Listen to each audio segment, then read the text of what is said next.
राज्यों की 13 विधानसभा सीटें जिन पर उपचुनाव हो रहे हैं, किसका चलेगा दांव, ये सबसे बड़ा सवाल है। 7 राज्य 13 विधानसभा सीटें, मतगणना जारी है। पंजाब की जलंधर पश्चिम और हिमाचल की 13 सीट से नतीजे सामने आए। पंजाब में आम आदमी पार्टी ने जलंधर पश्चिम पर जीत दर्ज की, मोहिंदर भगत ने 37,325 वोटों से। तो वहीं अगर हिमाचल की बात करते हैं तो देहरा सीट से सीएम सुखविंदर सिंह सुक्खू की पत्नी कमलेश ठाकुर ने जीत दर्ज कर ली है। उत्तराखंड की दोनों विधानसभा सीटों बद्रीनाथ और बंगलोर पर कांग्रेस उम्मीदवार आगे चल रहे हैं, जबकि बंगाल की 4 सीटों पर टीएमसी उम्मीदवार आगे चल रही है। मध्य प्रदेश के अमरवाड़ा से सीट से 10 राउंड की गिनती के बाद कांग्रेस उम्मीदवार आगे हैं। और सबसे दिलचस्प मुकाबला है बिहार में, जहां रुपौली सीट पर जेडीयू उम्मीदवार को कड़ी टक्कर निर्दलीय दे रहे हैं और दूसरी तरफ जो बीमा भारती हैं वो पीछे चल रही हैं। बीमा भारती को बड़ा झटका लगता नजर आ रहा है। तो रुपौली सीट पर बड़ा मुकाबला, देहरा सीट पर हिमाचल प्रदेश में जो कांग्रेस है उसने जीत दर्ज कर ली है। सुखविंदर सिंह सुक्खू की पत्नी यहां से चुनाव लड़ रही हैं। आम आदमी पार्टी को बड़ी जीत मिली है एक सीट से, जलंधर पश्चिम सीट से। और बड़ा दिलचस्प नतीजा आया जलंधर सीट से कि आप देखिए कि अगर हम बात करते हैं लोकसभा के चुनाव की, तो पूरे लोकसभा चुनाव में आम आदमी पार्टी को तगड़ा झटका लगा पंजाब के भीतर। लेकिन वहीं अगर विधानसभा का चुनाव हो या विधानसभा का उपचुनाव ही क्यों ना हो जाए, वहां आम आदमी पार्टी को बढ़त मिल रही है। यानी कि जनता बखूबी समझ रही है कि कौन सा लोकसभा चुनाव में हमको कैसा उम्मीदवार तय करना है और विधानसभा चुनाव में हमको किसको आगे रखना है। तो ये नतीजे सामने आए। उधर सुखविंदर सिंह सुक्खू के लिए अच्छी खबर निकलकर सामने आई। जब 6 सीटों पर चुनाव हुआ था तब भी कांग्रेस आगे रही और उसके साथ में इसी के साथ में अब उनकी पत्नी ने भी जीत दर्ज कर ली है। हमारे साथ हमारे 2 सहयोगी जुड़ रहे हैं, उनका रुख कर लेते हैं। पटना से हमारे साथ चंद्रमोहन जुड़ रहे हैं। इसी के साथ में हमारे साथ हमारे सहयोगी आम आदमी पार्टी दफ्तर चंडीगढ़ से उमेश शर्मा जुड़ रहे हैं। सबसे पहले मैं चंद्रमोहन का रुख करूंगी। चंद्रमोहन, बड़ा दिलचस्प नतीजा है रुपौली का कि जेडीयू को एक निर्दलीय टक्कर दे रहा है, बीमा भारती पीछे चल रही हैं। बड़ा दिलचस्प है मुकाबला वहां पर। बिल्कुल, देखिए, और इसीलिए नतीजे का इंतजार हो रहा है कि आखिर रुपौली में क्या हो रहा है, क्योंकि वहाँ से बीमा भारती पहले विधायक हुआ करती थी जेडीयू के टिकट पर वहाँ से, और उसके बाद वो वहाँ से इस्तीफा देकर और फिर लोकसभा का चुनाव लड़ी, वो हार गई और एक बार फिर से वो आरजेडी के टिकट पर चुनाव मैदान में है। तो जाहिर सी बात है अब इंतजार हो रहा है कि रुपौली में आखिर क्या होता है। वहाँ से कलाधर मंडल अभी 503 वोट से आगे चल रहे हैं, जबकि शंकर सिंह जो हैं वो 2 नंबर पर हैं और तीसरे नंबर पर बीमा भारती हैं। 16,500 वोटों से पीछे चल रही हैं। तो जाहिर सी बात है बीमा भारती के लिए कहीं ना कहीं एक कड़ा टक्कर दिख रहा है। अब बीमा भारती जो पहले वहां से विधायक हुआ करती थी, अब उनका सपना शायद टूटते हुए नजर आ रहा है और कलाधर मंडल जो जेडीयू से वहां के उम्मीदवार हैं वो अभी आगे चल रहे हैं। हाँ, शंकर सिंह और लेकिन उस हवन से अपने ही हाथ जल रहे हैं अब बीमा भारती के। उस सीट को छोड़ा था उन्होंने सांसद बनने के लिए, ना तो सांसद बनी है और अब तो विधायकी से भी दूर होती दिख रही हैं। हमारे साथ हमारे सहयोगी उमेश शर्मा भी जुड़ रहे हैं चंडीगढ़ से, उनका रुख करते हैं। उमेश, क्या नतीजे आप देख रहे हैं पंजाब में कुछ सीटों पर जो चुनाव हो रहे हैं, लेकिन बड़ा दिलचस्प है कि सांसद का चुनाव हो तो आम आदमी पीछे चली जाती है पार्टी, लेकिन चाहे विधानसभा का उपचुनाव ही क्यों ना हो जाए वहां आम आदमी पार्टी जीत दर्ज कर लेती है।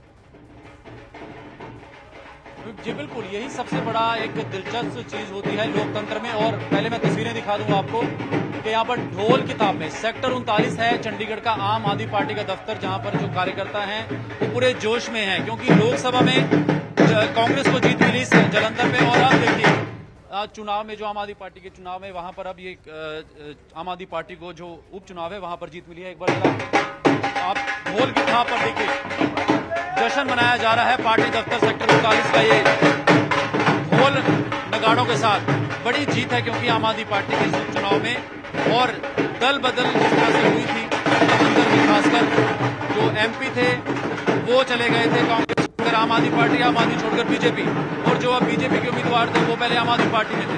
तो कहीं ना कहीं अपने आप में एक दिलचस्प चुनाव रहा पंजाब के लिहाज से देखा जाए, आम आदमी पार्टी के लिहाज से देखा जाए।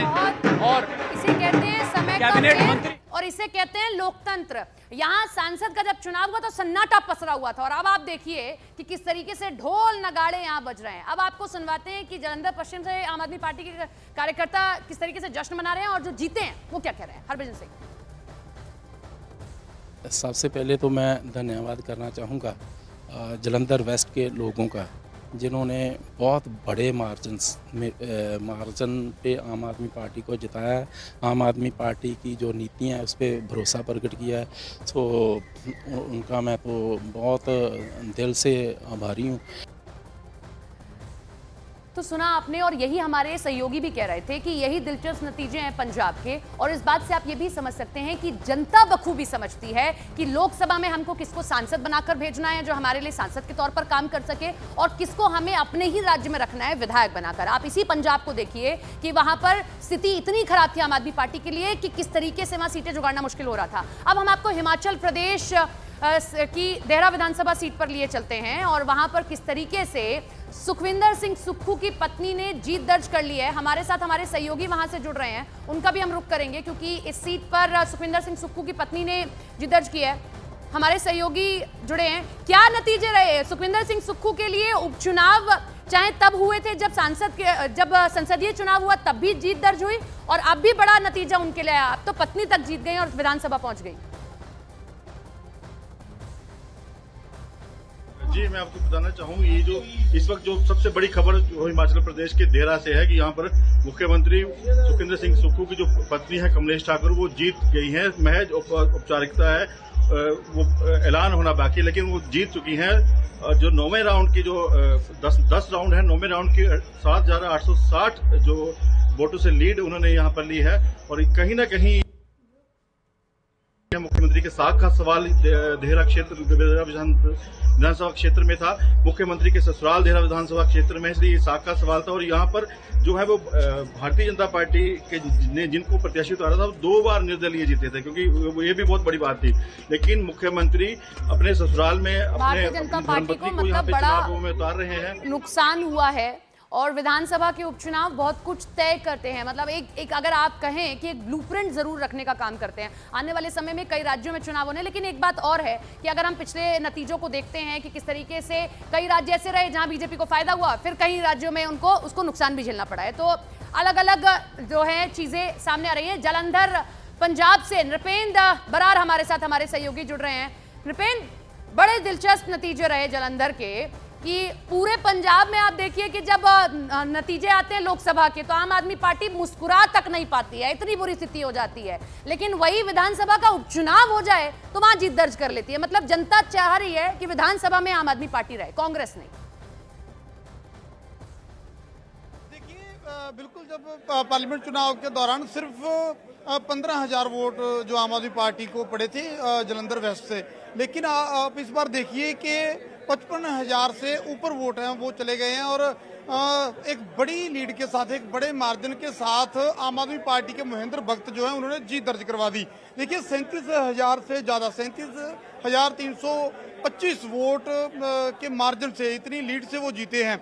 और बीजेपी जिसे लगातार देखा जा रहा था, जो बीजेपी के उम्मीदवार हैं बेसिकली वो आम आदमी पार्टी के विधायक थे जिन्होंने इस्तीफा दिया था, शीतल अंगुराल, वो बीजेपी में चले गए। और बीजेपी में जाकर के उन्हें 17,921 वोट मिले हैं, वो दूसरे नंबर पर है। और दूसरी तरफ कांग्रेस के जो उम्मीदवार हैं उन्हें 16,757, यानी वो तीसरे नंबर पर रहे।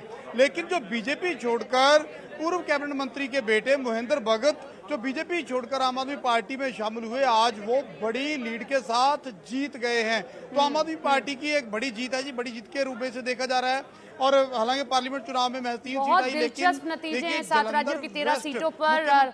और क्योंकि ये जो नतीजे हैं एक खास तौर पर एक पार्टी के लिए थोड़ा सा नुकसान जरूर यहां पर होता दिखाई दे रहा है। और सबसे दिलचस्प है रुपोली, बीमा भारती, जिन्होंने इस सीट को छोड़ा कि सांसद बन जाएंगी, पूर्णिया से चुनाव लड़ा, न तो पूर्णिया से सांसद ही बन पाई और अब वहां पर भी खिसक कर तीसरे नंबर पर आ गई है। जेडीयू को कड़ी टक्कर दे रही है वहां पर निर्दलीय का एक प्रत्याशी, और बीमा भारती भी 0 पर आ गई है।